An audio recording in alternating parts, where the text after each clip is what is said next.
Buenos días, Isabel. Muchísimas gracias por venir. Buenos días, gracias a ti.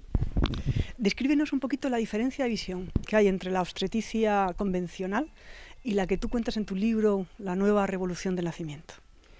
Bueno, la que yo cuento en mi libro realmente no es más que describir qué es lo que sabe hacer el cuerpo él solo, ¿no? Lo que hace la obstetricia convencional es bloquear todos los mecanismos internos que tiene la mujer, bueno, cualquier mamífera, para parir por sí misma. Los bloquea y los sustituye químicamente, hormonalmente, manualmente, es decir, con instrumentos.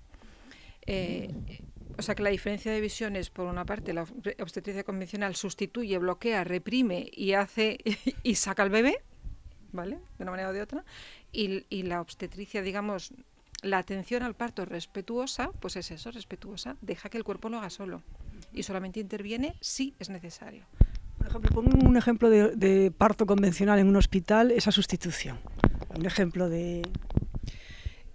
Vamos a ver, entras en un hospital y entonces ya empieza digamos, la serie de intervenciones, ¿no?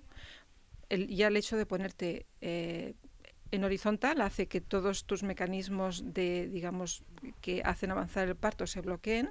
Quizás lo más fácil de entender cuando hablamos de sustituir es, por ejemplo, lo que se hace con las hormonas. Normalmente las mujeres, si estamos en unas condiciones apropiadas, segregamos nuestras hormonas, segregamos la oxitocina y otras hormonas que hacen avanzar el parto y luego preparan el vínculo con el bebé. Entonces, lo que hace la obstetricia convencional es que inyecta oxitocina sintética, de modo que entonces la hormona propia no se produce. La oxitocina sintética no tiene efectos conductuales, no es una hormona del amor, produce contracciones muchísimo más fuertes y más dolorosas y crea complicaciones, eleva el riesgo. Entonces estamos sustituyendo algo que la mujer produce de una manera natural por algo que inyectamos desde fuera. Y luego las complicaciones que se generan hace que necesites poner, o sea, que sigas al siguiente nivel. Por ejemplo, la epidural. Si nos dejan nosotros en unas condiciones idóneas, nosotros segregamos endorfinas, nuestros propios opiáceos. Lo que se hace en el parto convencional es que eso, como no se puede producir porque no estamos en situaciones idóneas, se sustituye con la epidural, con opiáceos químicos, etcétera. Eso quizás es lo más fácil de entender, ¿no?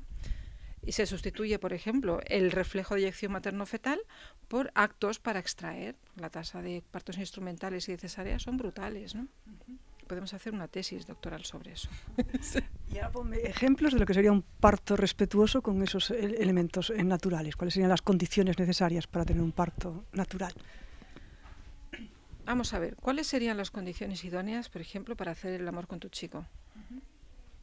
Intimidad, suave luz. Que no te estuvieran hablando de trabajo, que no te estuvieran amenazando, que te sintieras cómoda, protegida, completamente desinhibida. Eso es lo que necesita una mamífera para parir y ya está. Es decir, unas condiciones de intimidad, de respeto, de no estimulación, de poder hacer el cambio de conciencia, algo tan fácil como eso. Y una presencia profesional extremadamente discreta, que no disturbe y que simplemente esté disponible. Es tan complicado como eso. En el caso, por ejemplo, de este tipo de esta visión de la obstetricia convencional, ¿se parece un poco a la manera que tenemos de hacer política, a la manera que tenemos de hacer agricultura, a la manera, en definitiva, que tenemos de hacer cultura? Absolutamente. Esto es una manifestación digamos, un paradigma global que se manifiesta en todo. O sea, en agricultura, por ejemplo, hacemos exactamente lo mismo, que sustituir los recursos que tiene de autorregulación la naturaleza por productos externos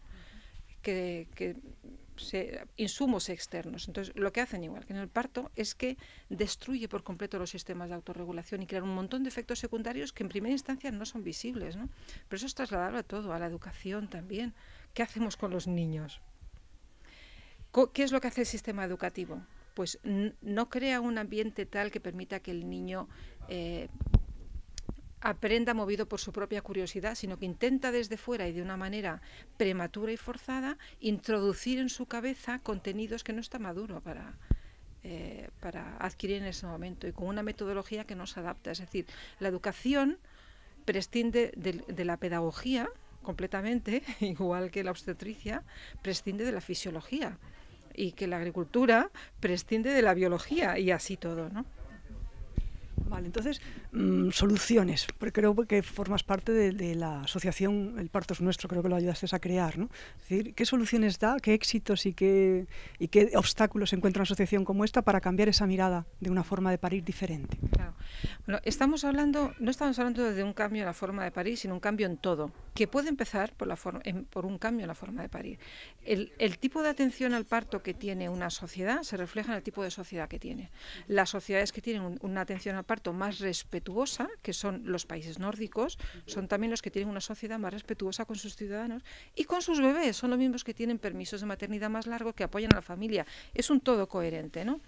Entonces aquí es evidente que los problemas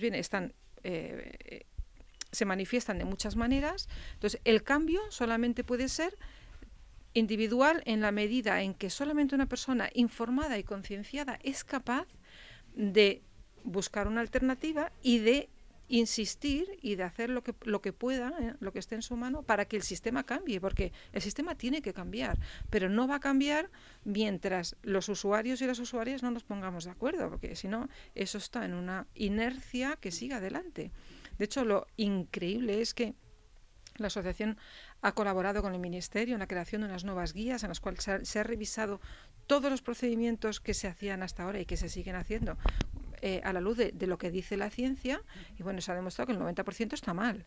A pesar de haberse publicado las guías hace ya años, que son guías en las cuales han participado y han firmado los colegios de obstetras y de matronas y tal, en un 95% de los hospitales se sigue haciendo lo mismo.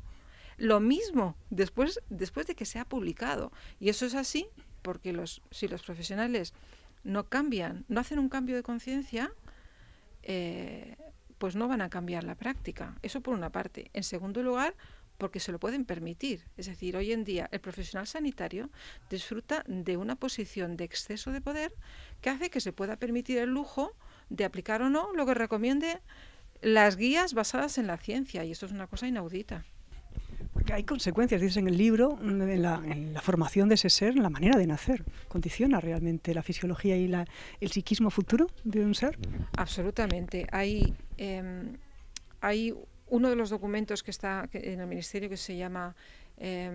ciencia, ahora no me acuerdo del título. Bueno, sí que está demostrado, es que el periodo después del nacimiento, bueno, primeramente, cuando se sustituyen las hormonas maternas por hormonas de síntesis, claro, eso descabala completamente el equilibrio hormonal de la madre, también afecta al bebé. Eso significa que se condiciona ese primer encuentro, que es fundamental en cualquier madre y cría mamífera, esa impronta, esos primeros 2 horas, ¿no? Entonces, todo lo que se hace durante el parto y el posparto condiciona esa primera experiencia, que es vital para crear ese vínculo, y ese vínculo es la base sobre la cual se va a desarrollar el vínculo con la madre, que a su vez es el vínculo, tiene que ver con la capacidad de vincularse de ese bebé, ¿no? con todo el mundo, ¿no? Entonces, es algo muy vital lo que sucede en esa etapa. De todas maneras, vamos a ver, no todo se condiciona en ese momento. Ponte que hayas tenido una experiencia de parto horrible, que hay muchas mujeres que lo tienen, pero consigues tener una buena lactancia, es decir, hay otras oportunidades para tejer ese vínculo, porque ya la lactancia segrega también hormonas del amor, o sea, el cuerpo lo segrega y entonces va retejiendo ese vínculo. Es decir, siempre hay oportunidad de reparar. Pero ¿por qué destruir algo tan perfecto para luego andar remendando? Porque además hay muchas mujeres que tienen una experiencia de parto horrible, maltratado, que es lo que se hace en muchos sitios.